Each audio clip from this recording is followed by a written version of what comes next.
Swarnalatha madam వచ్చారు. ఇవాళ session madam తీసుకుంటున్నారు. Great pyramid master. మీరు ఒక్క నిమిషం మంచినీళ్ళు తాగి రిలాక్స్ అయి కూర్చున్నారంటే చక్కని మనం క్లాస్ వినొచ్చు.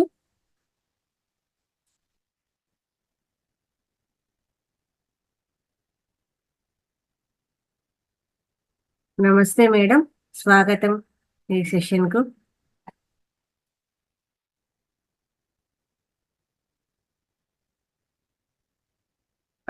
చేస్తాను.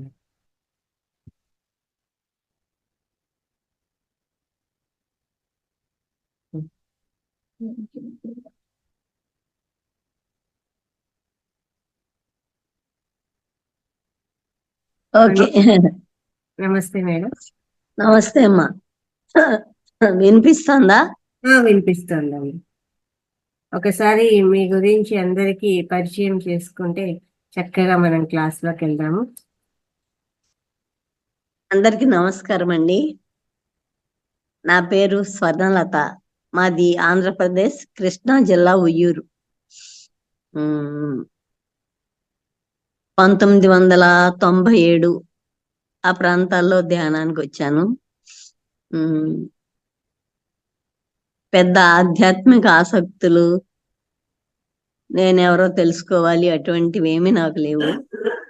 కానీ ఒక ఉన్నతమైన సమాజం, శాంతి సహకారాలతో కూడిన ఒక సమాజాన్ని స్థాపించడానికి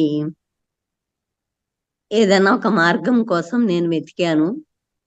ఆ వెతుకుతున్నప్పుడు నాకు మనిషి లోపలికి ప్రయాణించే ఈ ధ్యానం అనే మార్గం ద్వారా అది సాధ్యమవుతుంది అని అనిపించి నేను ధ్యానంలో ప్రవేశించాను. అప్పటి నుంచి ఇంకా ధ్యానాలు చేస్తూ చెప్తూ ధ్యానం తాలూకు పనులు ఏమి వస్తే ఏది అవసరపడితే అది చేస్తూ వస్తున్నాం. ఎక్కువగా ఇంగ్లీష్ లిటరేచర్ ని తెలుగులోకి ట్రాన్స్లేట్ చేస్తూ ఉంటా. అద్భుతం మేడం.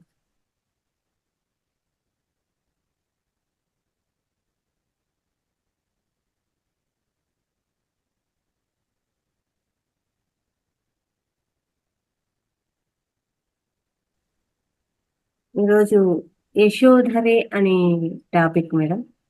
అవునమ్మా. అందరూ ఒకసారి వీడియోస్ ఆన్ చేసుకోండి దయచేసి. మంచి మంచి సెషను, మంచి క్లాసు, అందరూ శ్రద్ధగా వినండి.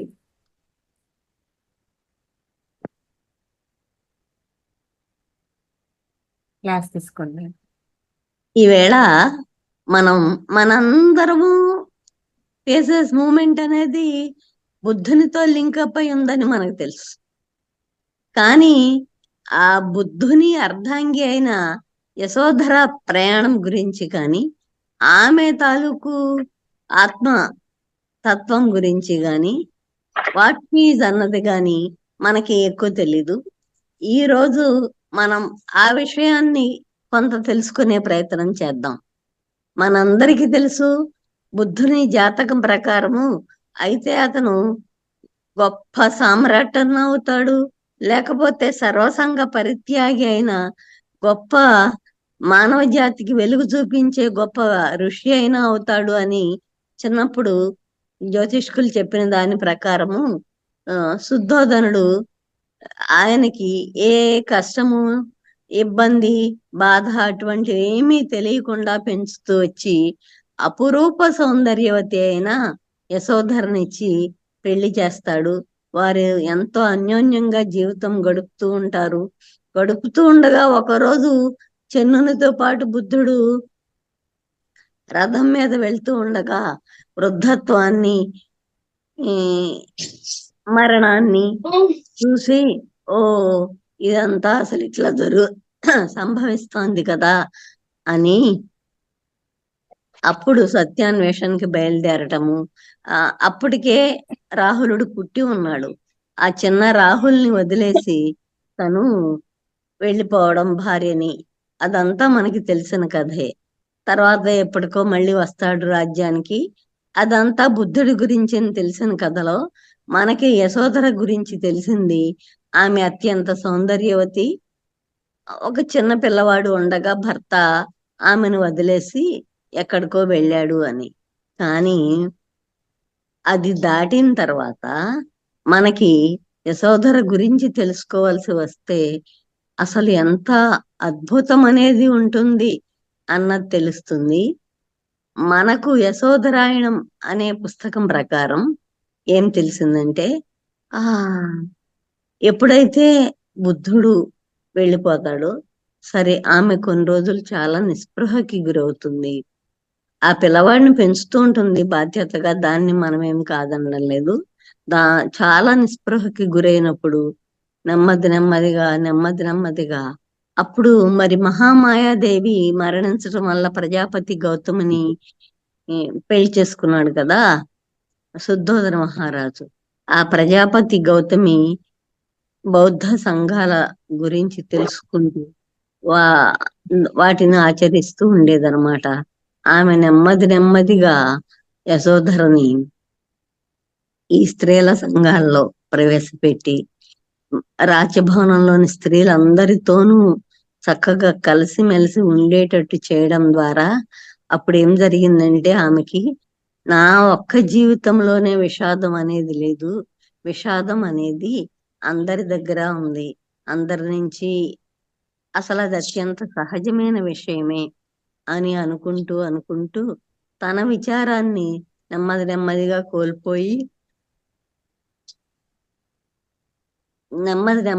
కోల్పోయి ఆ అందరితో పాటు జీవించడం, ప్లస్ అందరి కష్ట సుఖాలలో పాలు పంచుకోవడం, అదంతా చేస్తూ వస్తుందన్నమాట.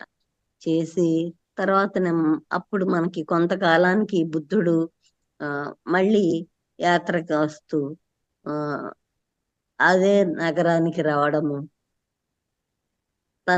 తన తండ్రి ఆహ్వానం మీదకు రాజభవనానికి రావడము, కుమారుణ్ణి కలవడం, అవన్నీ చూసినప్పుడు కుమారుణ్ణి బుద్ధుడికి అందించి, కుమారుణ్ణి నాకు నీ వారసత్వ సంపద ఇవ్వు అని అడగమని చెప్తుంది. అదంతా మనకి అంతకు ముందు కథలోనూ తెలుసు, యశోధరాయణంలోనూ కూడా ఆ విధంగానే ఉంటుంది.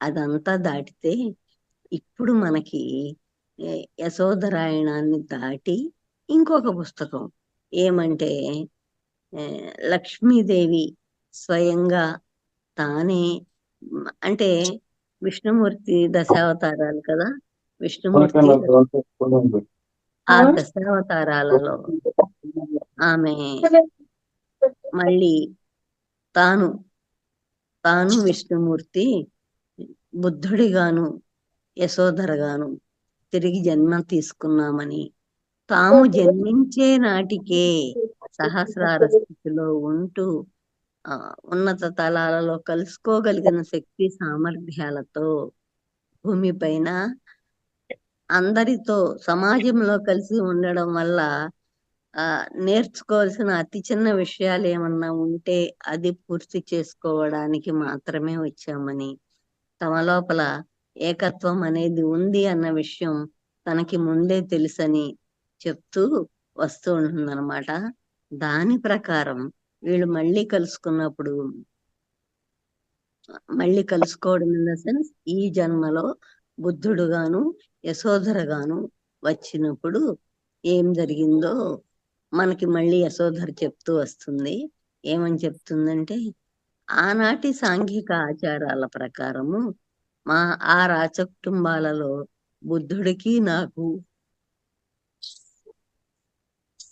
వివాహం అయినప్పటికీ మేము కలిసి ఉన్నది చాలా అరుదుగా ఉంది. బాహ్యంగా ప్రజలందరూ మేమేదో ఆ బుద్ధుడు వెళ్ళిపోయినాక విడిపోయామని భావిస్తున్నారు. కానీ నిజానికి రాచనగర్లో ఉన్నప్పుడైనా మేము కలిసి ఉన్నది చాలా తక్కువే. అప్పటి ఆచారాలు సంప్రదాయాలకు అనుగుణంగా మేము ఎక్కువగా కలవడానికి వీలు ఉండేది కాదు. ఇంకా చెప్పాలంటే బుద్ధుడు వేరుగా వెళ్ళిన తర్వాత, అంటే తన ఆధ్యాత్మిక ప్రయాణంలో వెళ్ళిన తరువాతే మేము ఎక్కువగా కలిసి ఉండేవాళ్ళం. అంటే ఈ మాట వినంగానే మనకు ఆశ్చర్యం వేస్తుంది. ఆయన వెళ్ళిపోతే వీళ్ళు ఎట్లా కలిసి ఉండేవారా అని. అంటే వాళ్ళు భూమి మీదకి వచ్చే నాటికే తమ 7 శరీరాలను ఉత్తేజితం చేసుకుని అప్పటికే సూక్ష్మ లోకాలలో కలుసుకోగలిగినంతటి శక్తి స్థాయి కలిగి ఉన్నవారు.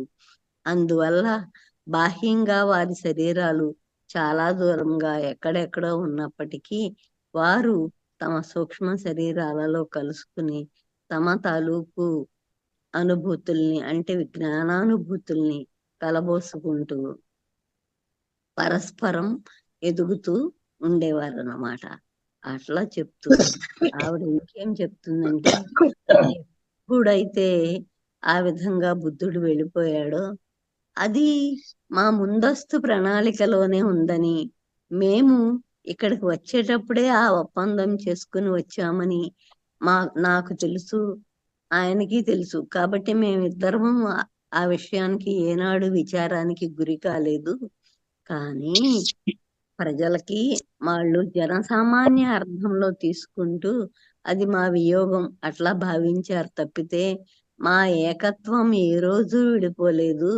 మేము ఏకత్వంలోనే ఉన్నాము, ఆ సంగతి గ్రహించాలి అని చెప్తూ సాధారణ జీవితంలో కూడా అంటే ఇప్పటి మన సాంఘిక జీవితంలో కూడా ఎవరైనా సరే ఆ విధంగా వేరువేరుగా ఉన్నారు అంటే, విడిపోయారు అంటే మనం రకరకాల వ్యాఖ్యానాలు లేకపోతే వారి గురించిన విషయాల గురించిన మన తాలూకు విశ్లేషణలు ఆపి నిజంగా వారి మధ్య ఏమి సంభవించి ఉంటుందో, వారిద్దరూ ఏమి నేర్చుకుంటున్నారో అన్న దాని మీద దృష్టి పెట్టడం అలవాటు చేసుకోండి అని చెప్తుందనమాట.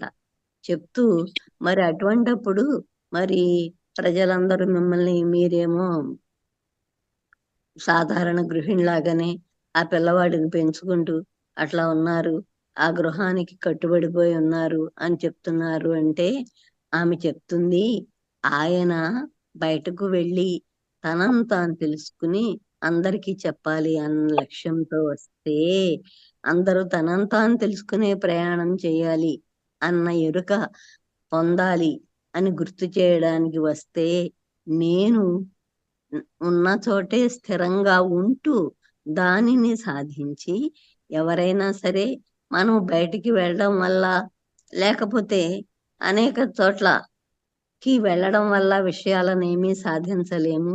మనం ఉన్న చోటే ఉంటూ స్థిరంగా నిశ్చలంగా దేనినైనా సాధించగలుగుతాము అని చెప్పడం కోసం నేను వచ్చాను. కాబట్టి నేను ఎక్కడికి వెళ్ళలేదు, వెళ్ళవలసిన అవసరమూ లేదు అని చెప్తుంది. దానితో పాటుగా ఇంకొకటి, కుమారుని పెంపకం విషయంలో కూడా అతనికి తన జీవితం పట్ల సంపూర్ణమైన స్వేచ్ఛను ఉంది. ఆయన తండ్రిగా కుమారుడికి తన తండ్రి కనిపించక ముందే నువ్వు ఆ మార్గంలోకి వెళ్ళు, మీ తండ్రి అత్యుత్తమ మార్గంలో ఉన్నారు అని నేను చెప్పినట్లయితే అది అతని మార్గాన్ని నేను నిర్దేశించిన దాన్ని అవుతాను. ఆ విధంగా కాక తండ్రి కనిపించినప్పుడు నీ వారసత్వాన్ని మాత్రమే అడుగు అని చెప్పడంలో నేను అతనిని తనకి కావలసిన నిర్ణయం తనే తీసుకునే విధంగా దానికి ఆయనకే వదిలిపెట్టాను. ఆ నిర్ణయాన్ని తీసుకునే స్వేచ్ఛ నా కుమారుడికి ఇవ్వడం వల్ల అది అప్పుడు తను తర్వాత జీవితంలో తన నిర్ణయాల పట్ల తను సంతృప్తితో ఉంటాడు, నా నిర్దేశకత్వం ప్రకారం కాకుండా. అందుకని నేను నీ వారసత్వ సంపదను నువ్వే అడుగు అని చెప్తే అతను బౌద్ధ భిక్షువుగా ఉండడానికే నిర్ణయించుకున్నాడు. అది వేరే విషయం. కానీ అంటే మనం పిల్లల్ని పెంచుతున్నప్పుడు వారు మన అభిప్రాయాల ప్రకారము లేకపోతే మన అవగాహన ప్రకారము పెరగటం కాకుండా వారు తమ స్వీయ అభిప్రాయాల ప్రకారము అవగాహనల ప్రకారము పెరగటం అనేది వారికి సంతృప్తితో పాటు ఆత్మోన్నతిని ఇస్తుంది అని తెలియజేస్తుంది యశోధర. అప్పుడు ఆ ఏమని అడుగుతారంటే, మరి అట్లయితే మరి ప్రపంచమంతానేమో మీరు అబలని, లేకపోతే అట్లా దానికి కట్టుబడిపోయి అట్లా ఉన్నారని, మీ జీవితమేమో అట్లా ఆ, అడవి కాచిన వెన్నెల్లాగా అయిపోయిందని అనుకుంటున్నారు కదా. అంటే అప్పటి ఏం, పితృస్వామ్య వ్యవస్థ ప్రకారము పురుషుల తాలూకు ఆలోచనలు, అభిప్రాయాలు, వారి తాలూకు ప్రవర్తనలకే ప్రాధాన్యత ఇవ్వబడి, స్త్రీల తాలూకు వారి అవగాహనలు కానీ, వారు అనుభవిస్తున్న విషయాలు కానీ దేనికి ప్రాధాన్యత అనేది బయటికి ఇవ్వబడకపోవడం వల్ల, బయటికి మీన్స్ రోజువారీ జీవితంలో కూడా ఇవ్వబడకపోవడం వల్ల విషయం ఆ విధంగా వ్రాయబడింది తప్పితే నేను దేనికి అట్లా విచారాలకి గురి అవడము, తెలుసుకోకపోవడము, అజ్ఞానంతో ఉండడము అవి ఏమీ లేవు. అదంతా ఒక ముందస్తు ప్రణాళికతో జరిగిన ఒక విషయమేనని వచ్చేటప్పుడే నాకు తెలుసు అని యశోధర చెప్తుందన్నమాట. ఆమె నుంచి నేర్చుకోవలసింది మనం ఏ సందర్భంలో ఏ విధంగా ఉండాలి, మనము ఉన్న చోటనే ఉంటూనే, అంటే మన దైనందిన కార్యక్రమాలు, మన సంగతులు చూసుకుంటూనే మన ఆత్మాభివృద్ధికి మనం కృషి చేసుకోవచ్చు, దానిని మనం సాధించవచ్చు అన్న దానిని, దానితో పాటుగా మనము ఉన్నత తలాలను చేరగలిగే సామర్థ్యాన్ని, ఆ జ్ఞానాన్ని, శక్తిని పొందే కొద్దీ దేన్నైనా కోల్పోయేమన్న విచారం కానీ, ఆ వియోగం అనేది కానీ ఎవరిని దేనికి బాధించదని మనకి అర్థమవుతూ వస్తుంది. ఆ విధంగా యశోధర ఇంట్లోనే, ఆ రాజప్రాసాదం మధ్యలోనే ఉంటూనే సంపూర్ణమైన ఆధ్యాత్మిక జీవితాన్ని తాను గడపగలిగింది. తన చుట్టూ ఉన్న వారికి ప్రేమ కరుణల గురించి బోధించగలిగింది. దాని ద్వారా స్త్రీ యొక్క పరిపూర్ణత అనేది మనము తెలుసుకోగలిగాము. అది యశోధరను గురించిన ఒక విషయం అన్నమాట. ఒక విషయం కాదు, సంపూర్ణమైన విషయం. ఇప్పుడు యశోధర గురించి ఏమన్నా మాట్లాడాలంటే ఒక నిమిషం, కొన్ని ప్రశ్నలు ఏమన్నా అడగాలనుకుంటే అడగండి. తర్వాత మళ్ళీ మనం ఒక్క నిమిషం మేడం, ఒక్క నిమిషం. రాధారాణి గారు మ్యూట్ చేసుకోండి అమ్మా. రాధారాణి గారు మ్యూట్ లో లేరు, మ్యూట్ చేసుకోండి.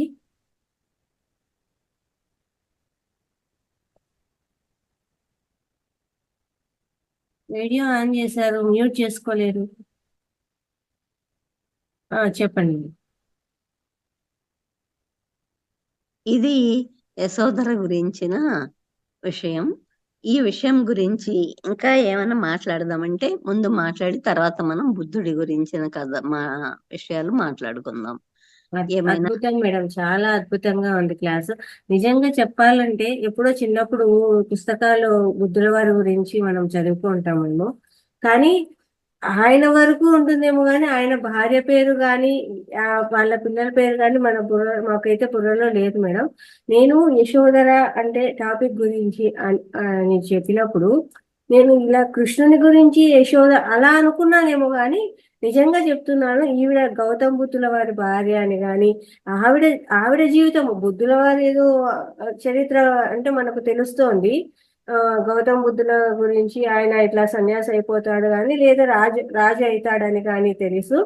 ఒకసారి బయట వెళ్ళినప్పుడు అందరినీ చూడడము, ఆయనకు ఏంట్రా ఇది జీవితము ఇలా ఉందా ఇట్లా ఉంటుందా అని తెలుసుకొని తర్వాత ఆయన సాధనలోకి వెళ్ళడము, ఎన్నో ఏళ్ళు తపస్సు చేసినాక ఆ చెట్టు కింద ఆయనకు ఒక బుద్ధ పౌర్ణిమ అనే రోజు ఆయనకు జ్ఞానోదయం అయింది, అన్ని విషయాలు ఆయనకు సమాధానం వచ్చినాయి అని అప్పటి నుంచి ఆయన ఈ శ్వాస మీద ధ్యాస అనే దాన్ని అందరికీ ప్రచారం చేసి బుద్ధుని యొక్క దీన్ని తీసుకొని వచ్చినారు. ఇదంతా తెలుసు కానీ నిజంగా అయితే ఆ ఇంటి జీవితం అయితే తెలియదు మేడం. ఎవరు ఆలోచించరేమో, ఆయన గురించే ఉంటుందేమో కానీ నిజమే కదా.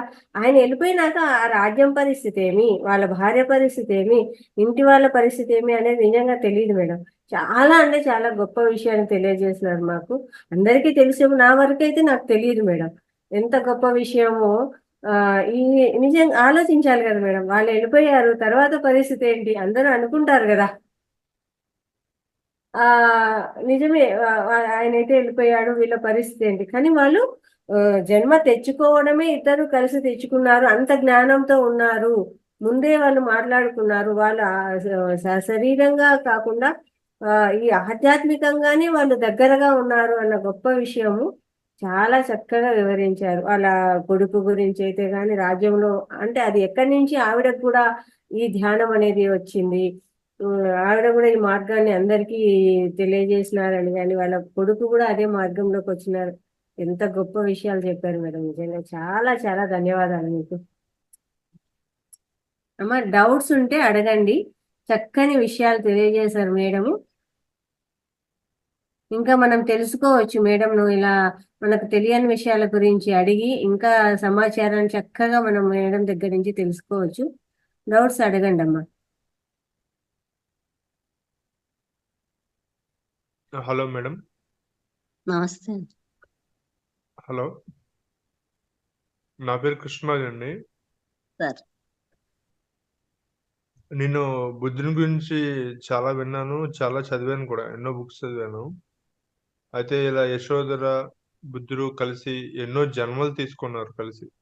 ఎన్నో జన్మలు తీసుకుని అంతకుముందు జన్మలో కూడా ఇద్దరు ఎన్నో జన్మల్లో భార్యాభర్తలుగా ఉండి ఇద్దరు కలిసి సాధన చేయటం, ముక్తి సాధించాలన్న తపనతో ఎన్నో జన్మల నుండి ఇద్దరు కలిసి సాధన చేయడం అనేది జరిగింది. సో అలాగే ఈ జన్మలో ఇద్దరు మళ్ళీ అంతకుముందు బుద్ధుడు ఒక బుద్ధ భగవాన్ బౌద్ధంలోనే అంటే ఒక మంచి స్టేజ్ లో ఉంటారు ఆయన, సాధన చేసి ఈ లాస్ట్ స్టేజ్ బుద్ధ భగవాన్ స్టేజ్.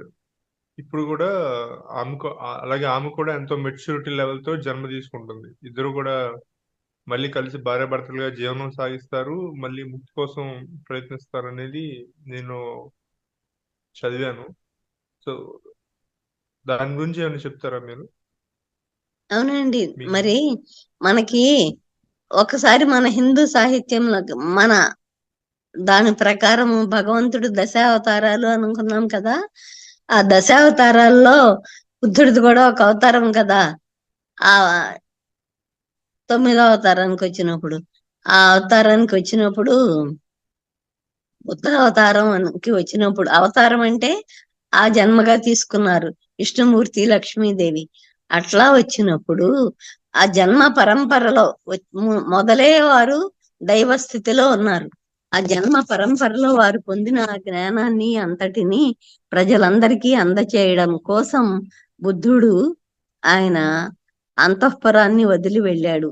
ఎందుకంటే ఆ చిన్న జ్ఞాపకం అనేది ఆయనకి భౌతిక శరీరంలో ఉన్నప్పుడు ఆయన కోల్పోవడం అని కాదు, శరీరం ధరించి వచ్చినప్పుడు ఆ ఆత్మస్థితి అనేది సహజమేనన్న సంగతి ప్రపంచానికి తెలియడం కోసం ఆ విధంగా అవతార పురుషులు కనిపిస్తూ ఉంటారు అన్నమాట. మనకి రామావతారం, కృష్ణావతారం ఎక్కడైనా చూడండి, మామూలుగా చిన్నప్పుడు వాళ్ళు అత్యంత మామూలు మనుషులాగానే కనిపిస్తారు కదా. అలానే బుద్ధుడు కూడా తను మామూలు వ్యక్తిలాగా కనిపిస్తాడు, ఒక రాజకుమారుడు లాగా అట్లానే. కానీ వన్స్ ఆ కళ్ళు మూసుకోవడము, అన్వేషణ కోసం వెళ్ళి తాను ఏ మార్గం ప్రకారం జ్ఞానం పొందాలి అని వెతుకుతూ ఉన్నప్పుడు, ఆ కళ్ళు మూసుకున్నప్పుడు ఆయన జ్ఞానాన్ని జ్ఞాపకం చేసుకుంటాడు. పొందాడు అని మనం అనకూడదు, మన మాటలు మన పుస్తకాల్లో ఆ విధంగా ఉంటుంది, కానీ ఆ తనలో ఉన్న జ్ఞానం జ్ఞాపకం వచ్చింది ఆయనకి. అదే విధంగా యశోధరకు కూడా ఆమెకు తాను వచ్చేటప్పుడే ఒక ప్రణాళికతో వచ్చి ఉన్నప్పటికీ భౌతిక శరీరంలో మామూలుగా బుద్ధుడు ఉన్నంత కాలము తన లోపల అంతర్లీనంగా ఈ వియోగం సంభవిస్తుంది. ఈ జ్ఞానం కోసం, జ్ఞానాన్ని విస్తరింప చేయడం కోసం, జ్ఞానం పొందటం కోసం అన్నమాట మనం మాట్లాడకూడదు. సహజంగానే జ్ఞానం ఉంది. ఆ జ్ఞాన విస్తరణ కోసం దాన్ని తిరిగి జ్ఞాపకం చేసుకోవడానికి బుద్ధుడు వెళ్తాడని ఆమెకి తెలుసు. అందుకే ఆయన వెళ్ళినప్పుడు ఆమె ఏమన్నా మామూలుగా మన పుస్తకాల్లో చెప్పినట్టుగా విచారానికి గురవడము, వియోగ బాధ అనుభవించడము అటువంటిది ఏమీ లేదు. ఓ సమయం అనేది ఇప్పుడు వచ్చింది అని ఆమె అనుకుంటూ తమ ప్రణాళిక ప్రకారం వాళ్ళు జీవించటం ప్రారంభించారు. ఏదైతే ఆయన అక్కడ అన్ని సౌకర్యాలను వదిలి ప్రకృతిలో ప్రకృతిగా జీవిస్తూ సాధించి బోధిస్తూ తిరిగాడో దానిని ఇక్కడ ఈమె తన సకల సౌకర్యాలతోనూ పరివారం అంతటితోనూ ఉంటూనే తన మనసులో ఆ జ్ఞానాన్ని జ్ఞాపకం చేసుకుని దానిని వ్యాప్తం చేయడం మొదలు పెట్టింది. అది వారి జీవితపు ముందస్తు ప్రణాళికలోనే ఉంది అన్న విషయాన్ని సాక్షాత్తు లక్ష్మీదేవి మన ఆనంద్ కరుణేష్ గారు ఉన్నారు కదా, ఆయనకి చెప్పిన విషయం అన్నమాట. అది thank you madam, thank you very much. ఇంకా కొంచెం సమాచారం ఉందన్నమాట. డౌట్స్ అమ్మా ఎవరైనా సరే ఇంకా దీని గురించి చక్కగా నమస్తే మేడం. నమస్తే అమ్మా. వాళ్ళ జనరేషన్ ఇంకా ఉన్నారండి? వాళ్ళ తాలూకు పరంపర కదా మీరు అనేది. అవునండి. తర్వాత మేబీ మన నేపాల్ ఉంది కదా, నేపాల్ చెప్పండి. నేపాల్ చెప్పండి. లుంబిని ఆ ప్రాంతాల్లోనే కదా, అక్కడ అవును. దానికి సంబంధించిన తాలూకు బ్యాచులు కొన్ని ఉంటే ఉండొచ్చు. కానీ 2500 సంవత్సరాల క్రితం కదా కదా, అవునండి. అందుకోసమని అప్పటి నుంచి ఖచ్చితంగా వారసులు ఎవరు దాన్ని ఎందుకంటే ఆయన ఔన్నత్యాన్ని గుర్తించిన వాళ్ళకి అదేంటో తెలుస్తుంది, ఆవిడ గురించి తెలిసిన వాళ్ళకి అదేదో తెలుస్తుంది. కానీ తెలియనప్పుడు దాన్ని గుర్తుపెట్టుకుని మహా అయితే 2 జనరేషన్లో 3 జనరేషన్లో మా తాతది మా ముత్తాతది అని అనుకోగలుగుతారు. తర్వాత జనరేషన్స్ లో దాని మీద ఆ విషయం పట్ల శ్రద్ధ ఉండకపోవచ్చు కదా. ఆధ్యాత్మిక ఆసక్తులు ఉన్న వాళ్ళైతే మాత్రమే గుర్తు పెట్టుకోగలుగుతారు. కాబట్టి తర్వాత జనరేషన్స్ లో వాళ్ళ కుటుంబంలో వాళ్ళకే ఆసక్తి ఉండిందో లేదో అదంతా మనకి పెద్దగా తెలిసిన సమాచారం కాదు. ఓకే.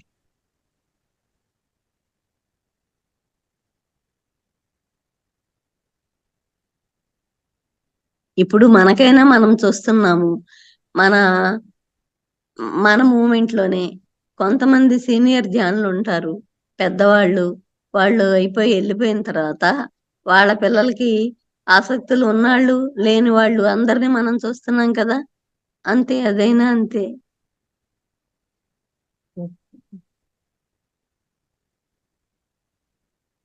అంటే యశోధర ద్వారా కూడా ఈ ధ్యాన ప్రచారం అయితే అక్కడ అంతా చుట్టూ జరిగింది మేడం.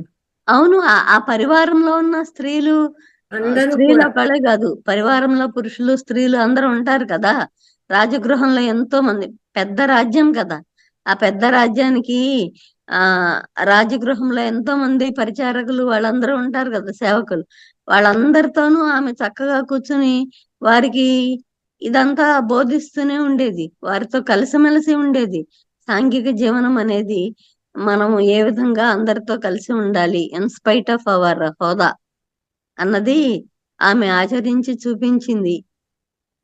తాను రాజుగారి భార్యను కాబట్టి నేను పైన ఉంటాను మీరు కింద ఉండాలి అని ఏం కాదు. మన అందరము ఒకటే అన్న ఆ ఏకత్వాన్ని, అందరి లోపల ఉన్న ఆత్మతత్వాన్ని ఆమె ప్రాక్టికల్ గా చూపిస్తూ వచ్చింది. ఎట్లయితే బుద్ధుడు గనక తన ఆరామాలలో అందరితోనూ సమానంగా ఒక విషయాన్ని ఎట్లా సేకరించి తీసుకెళ్ళాడో అట్లానే ఈమె కూడా ఆ సంఘాలకి చక్కగా అన్ని బోధిస్తూ వచ్చింది, ఏకత్వం అనే దానిని. ఆత్మతత్వాన్ని. ఈ ఇంకొకటి మేడం, బుద్ధుల వారు వచ్చేసి ఇలా ఆ ఏమంటాము, ఆ, అహింస పరమో ధర్మ అని అన్ని ఇవన్నీ చెప్తూ ఉన్నారు కదా మేడం. కానీ ఆ, ఈ అహింస అనేది మనం త్యజించాలా, తీసుకోవాలి అనేది, హింసను త్యజించాలి, అంతా బాగానే ఉంది. కానీ అందరూ కూడా ఆ ఆ భావనలోనే ఉండరు. కానీ ఆ ఇలాంటి మనము సాత్విక జీవితంలో వెళ్తూ ఉన్నప్పుడు, అప్పుడు రాజ్యంలో కానీ ఎప్పుడైనా సరే హింసతో కూడిన వాళ్ళు కూడా ఉంటారు కదా మేడం. వాళ్ళ నుంచి కూడా దేశము అనేది ఆ ఏమంటాము, ఎక్కువ ఇప్పుడు వీళ్ళు ఇలా అయిపోయినారు, మనం ఈ రాజ్యంలోకి వెళ్ళిపోవచ్చు అని ఆలోచించే పక్కన వాళ్ళు కూడా ఉంటారు కదా మేడం. ఇప్పుడు కూడా అట్లే ఉన్నారు. ఇప్పుడు మన దేశంలో కూడా అహింస పరమో ధర్మ ఇట్లాంటిదే మనం చెప్తూ ఉన్నాం అందరం కూడా. కానీ అలాంటిది మనకు ఒక ఛాన్స్ వచ్చింది, మనము వీళ్ళ మీదకి దాడి చేయొచ్చు అనే శక్తులు కూడా ఉన్నాయి, వ్యతిరేక భావాలు కూడా. అలాంటిది ఎలా వాళ్ళ నుంచి మనం ప్రొటెక్ట్ అవుతాము? ఇప్పుడు అలా ఉండడం వల్లే ఒకానొక టైంలో మొత్తము దేశం అంతా కూడా ఒక తిరుగుబాటుతనం అనేసి, ఒక ఆ ఆ, దుర్మార్గము అనేది బాగా ప్రబలింది. ఒకానొక టైంలో శంకర భగవత్పాదులు కూడా వచ్చి దాన్ని కంట్రోల్ చేయగలిగారు అని ఒకటి అంటారు. ఆ అమ్మ, పరిణామ క్రమంలో ఆ, అదంతా సంభవిస్తూ ఉంటుంది. ఎప్పటికప్పుడు మనము ఆత్మల సమాచారం తెలుసుకుంటే ఆత్మలు బాలాత్మలను వర్షిస్తూ ఉంటాయి, అవి యువాత్మలుగా మారతాయి. అదంతా మనకి ఆత్మ సిద్ధాంతంలో తెలిసిందే కదా. ఉమ్, మరి అందుకని ఎప్పటికప్పుడు అట్లా ఆన్ గోయింగ్ ప్రాసెస్, అట్లా ఎదుగుతున్న ఆత్మల్లో ఆ రాజస్తత్వం అవన్నీ ఉంటూ ఉంటుంది. నెమ్మదిగా భూమి యొక్క చైతన్యమే మారినప్పుడు, మన భూమి ఆ వేరే డైమెన్షన్ లోకి, 5th డైమెన్షన్ లోకి పూర్తిగా వెళ్ళినప్పుడు అన్ని పరిణతి చెందిన ఆత్మలే ఉండి, అప్పుడు అది నెమ్మదిగా తగ్గుతుంది. ఉన్నత తలాలలో కనుక ఎట్లయితే ఆ ఏకత్వము ఆనందము అవే ఉంటాయో, నెమ్మదిగా భూమి మీద కూడా అదే సంభవిస్తుంది. అది అది యశోధర సంగతి. ఇంకా ఇప్పుడు బుద్ధుని గురించి కొన్ని విషయాలు మనం మాట్లాడుకుందాం. బుద్ధుడు ముందుగా మనందరికీ బుద్ధుడు అంటే ఒక వ్యక్తి మాత్రమే కాదని, బుద్ధత్వం అనేది మనం నేర్చుకోవలసిన, పొందవలసిన ఒక స్థితి అన్నదాన్ని మనం గుర్తుపెట్టుకుందాం. ఆ బుద్ధత్వ స్థితి అనేది మనకి మన లోపలి దుఃఖాన్ని పోగొట్టుకుని, బంధరాహిత్యం అనే దాన్ని అలవాటు చేసుకుని, సమదృష్టి అలవర్చుకున్నప్పుడు ఆ బుద్ధత్వాన్ని మనం సాధన చేయగలుగుతూ ఉంటాం. బుద్ధుడు ఏమని చెప్తాడంటే, నాయన, నువ్వు కాబట్టి ప్రపంచానికి వెలుగునిచ్చావు, నిన్ను మించిన వారెవ్వరూ లేరు, నువ్వే ఏకైక బుద్ధుడివి అన్నప్పుడు ఆయన నవ్వి చెప్తాడు, నా ముందు అనేక మంది, బుద్ధుడు అంటే ఆ గౌతమ బుద్ధుడు, ఆయన ఏం చెప్పాడంటే, నా ముందు అనేక మంది బుద్ధుళ్ళు వచ్చి వెళ్ళారు అంటే, బుద్ధి కలిగిన వాళ్ళు, బుద్ధి తత్వాన్ని సాధన చేసి అనుసరించిన వాళ్ళు. నాకంటే ముందు చాలా మంది వచ్చి వెళ్ళారు, అలాగే నా తరువాత కూడా అనేక మంది వస్తారు, అంతేకాని నేను ఒక్కడినే అని కాదు అని గుర్తుపెట్టుకోండి అని చెప్తాడు. అదే విధంగా బౌద్ధం అంటే అది ఒక మతం కాదు, అది ఒక తత్వం. బుద్ధత్వం అనేది ప్రతి మనిషి పొందే ఒక స్థితి, పొందే. మనముగాన దుఃఖం అనేదాన్ని పొందకుండా, దుఃఖరాహిత్యంతో ఉంటూ, బంధంలో లేకుండా, అంటే మన కుటుంబాలను వదిలేసి వెళతామని కాదు, ప్రతి విషయానికి మానసిక బంధంతో లేకుండా విషయాన్ని వేరుగా చూడగలగటం నేర్చుకుని ఉన్నప్పుడు ఆ బుద్ధత్వం అనేది అందరికీ సాధ్యమే అని మనకి చెప్తారనమాట. ఈ విషయాన్ని ఈ ఆధునిక కాలంలో హోవార్డ్ కర్టిస్ అనే ఆయన మనకి ఆ బుద్ధత్వాన్ని ఎలా సాధించుకోవాలో అన్న విషయాన్ని చెప్తారు. ఆయన ఏమని చెప్తాడంటే, ఆయనకి ఒక కొడుకు 18 ఏళ్లవాడో ఏమో, ఆయన హఠాత్తుగా చనిపోతాడు. చనిపోతే యూరి ఆ అబ్బాయి పేరు. ఆయన ఏమంటాడంటే, అతను తన మరణం ద్వారా నాకు బుద్ధత్వాన్ని ప్రసాదించాడు. నాకు ఆ జీవితం యొక్క అనిశ్చితత్వాన్ని అదంతా నేర్పి వెళ్ళాడు. అదందరికీ అది అవసరమైన విషయమే.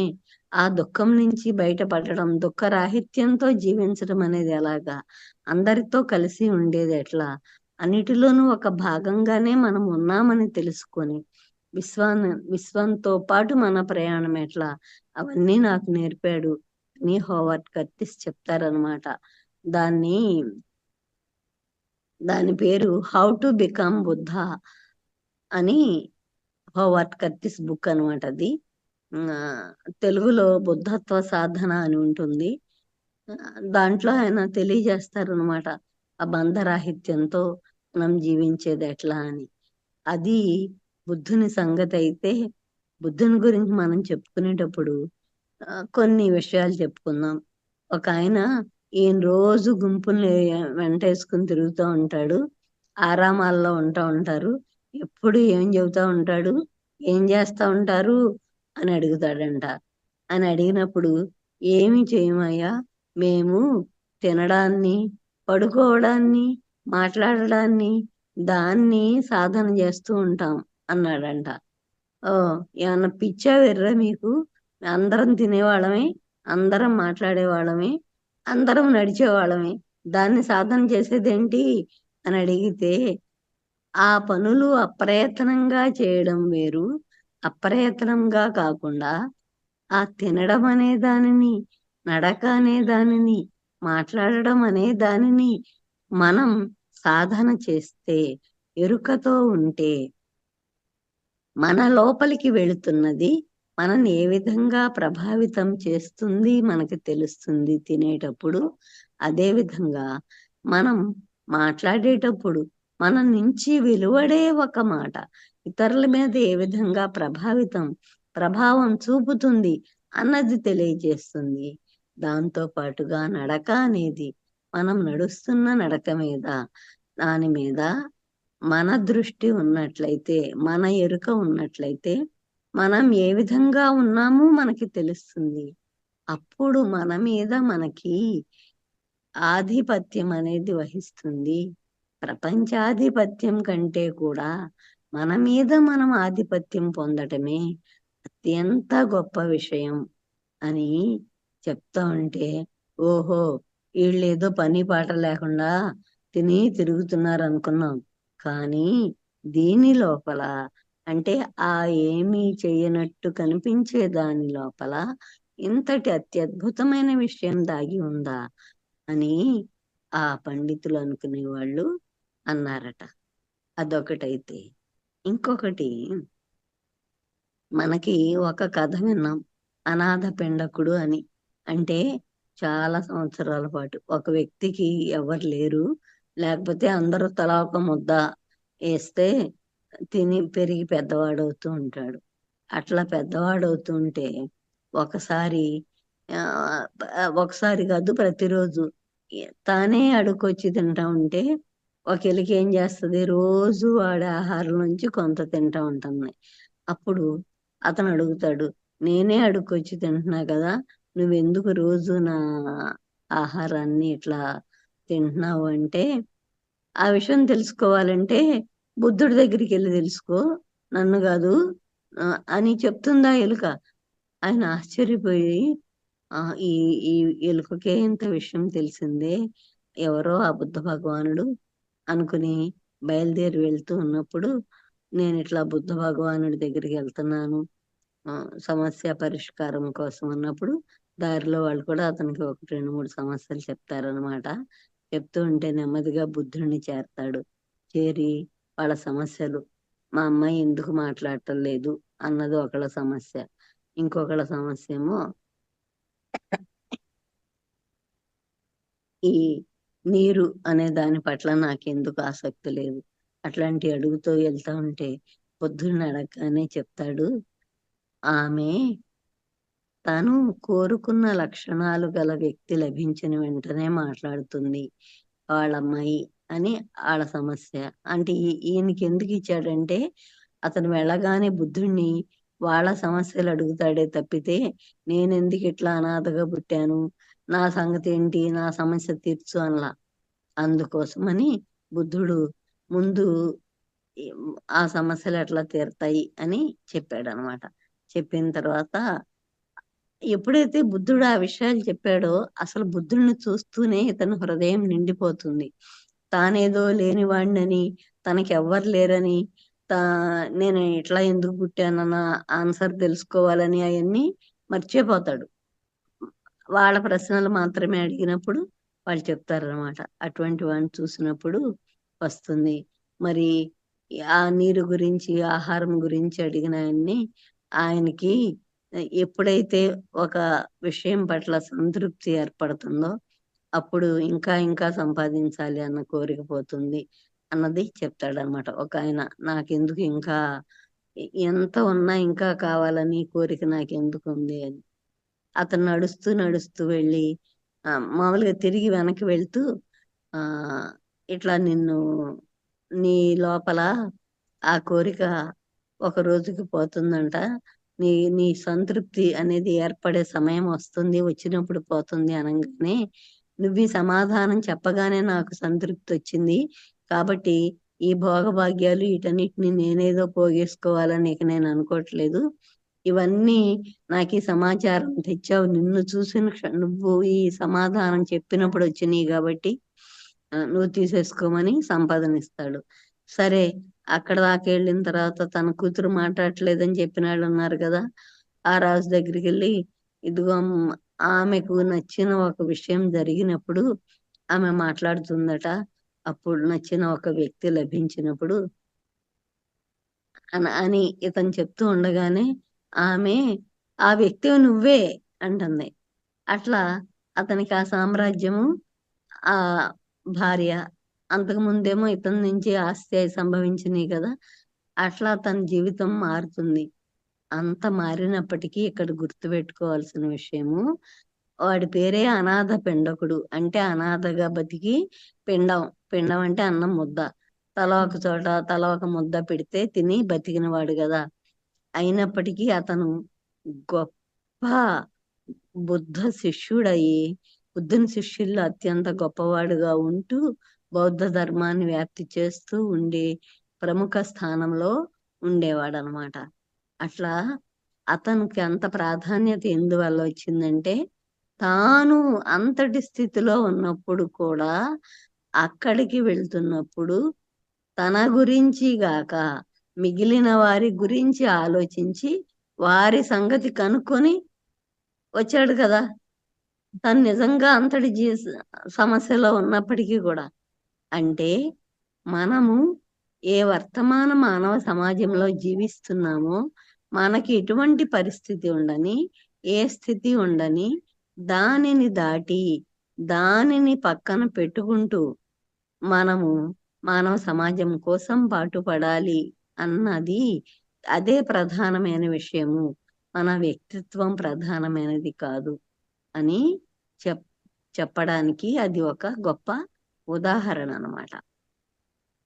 తర్వాత ఇంకొక విషయానికి వస్తే మనందరికీ అంగుళిమాలుడు తెలుసు కదా, ఈ కథ తెలిసే ఉంటుంది.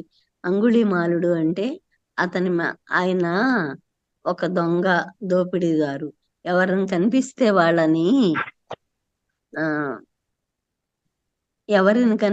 వాళ్ళని ఏం చేస్తాడు, దోపిడీ చేస్తూ చంపేస్తూ వాళ్ళని దోచుకున్న దానికి గుర్తుగా వాళ్ళ బొటన వేలు ఇట్లా ఖండించి, అంగుళి అనమాట, ఖండించి దాని మెడలో దండలాగా వేసుకుంటూ ఉండేవాడు. అట్లా వేసుకుంటూ ఉండటం వలన వాడిని అంగుళిమాలుడు అనేవారు. ఒకసారి బుద్ధుడు ఎక్కడికో నడుస్తూ వెళ్తూ ఉండగా అతను ఎదురొస్తే అమ్మ చుట్టుపక్కల వాళ్ళందరూ అమ్మ అంగుళిమాలుడు వస్తున్నాడు, ఇంకేముంది, అసలు అతనికి దూరంగా వెళ్ళాలి, భయపడాల్సిన విషయం అంటే ఇతనేం మాట్లాడకుండా బుద్ధుడు మామూలుగానే అతనికి ఎదురు వెళ్తాడు. వెళ్తే ఆ అంగుళిమాళ్ళు వచ్చి ఆ బుద్ధుడు వంక ఏంటి నన్ను ధిక్కరించి వెళ్తున్నావు అన్నట్టు చూస్తాడు. చూస్తే బుద్ధుడు కూడా మాట్లాడకుండా మామూలుగానే చూస్తాడు. 2 నిమిషాల తర్వాత అతను బుద్ధుడి కాళ్ళ మీద పడి నన్ను మన్నించమని, ఇన్ని సంవత్సరాలుగా మనుషుల్ని ఎదిరించడము, బెదిరించడము, వారి మీద ఆధిపత్యం పొందటం అని నేను అనుకున్నాను.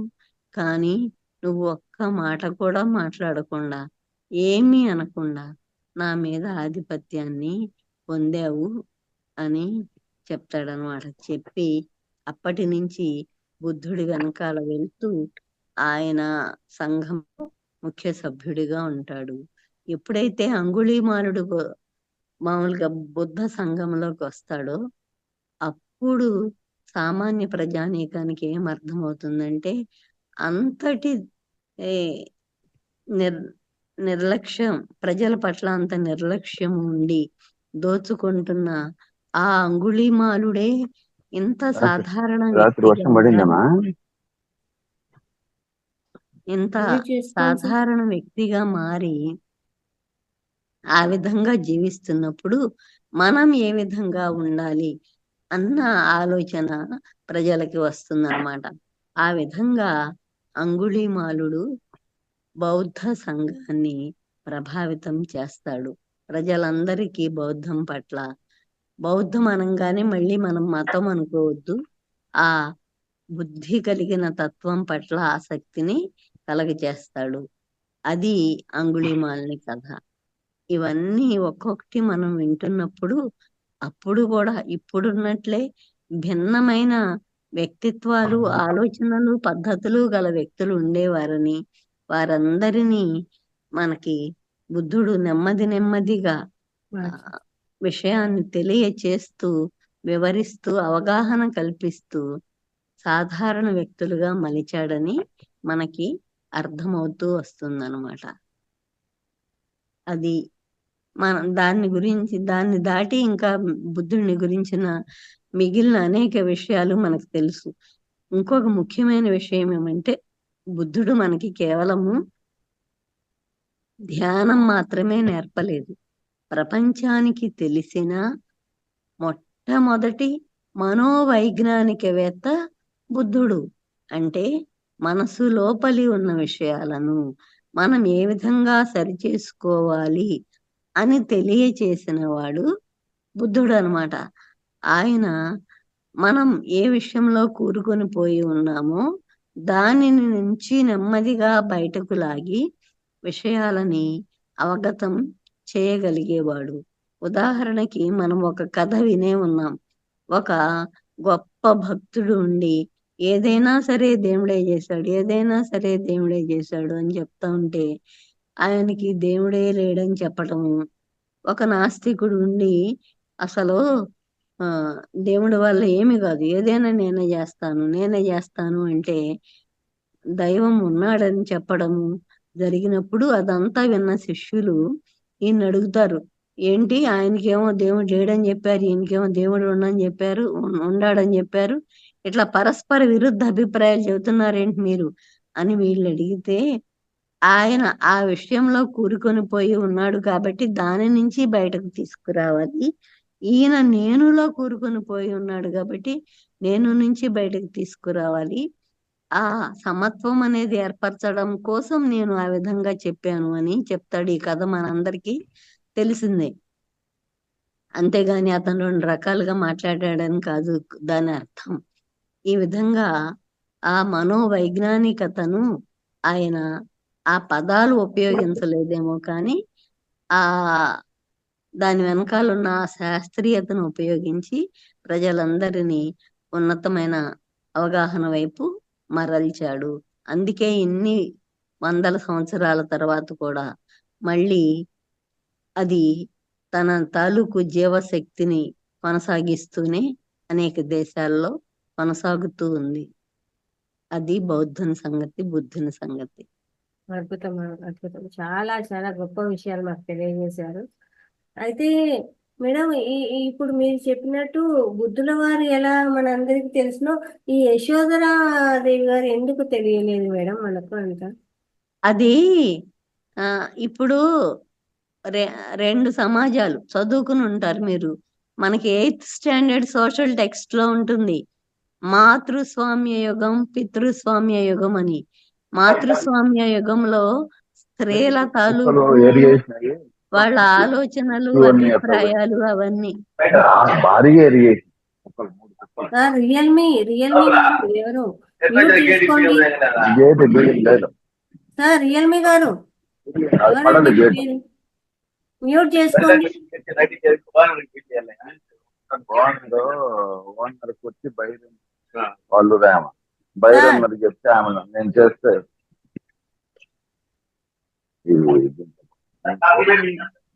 ఆయనకి దాదా రేపా ఓకే మేడం.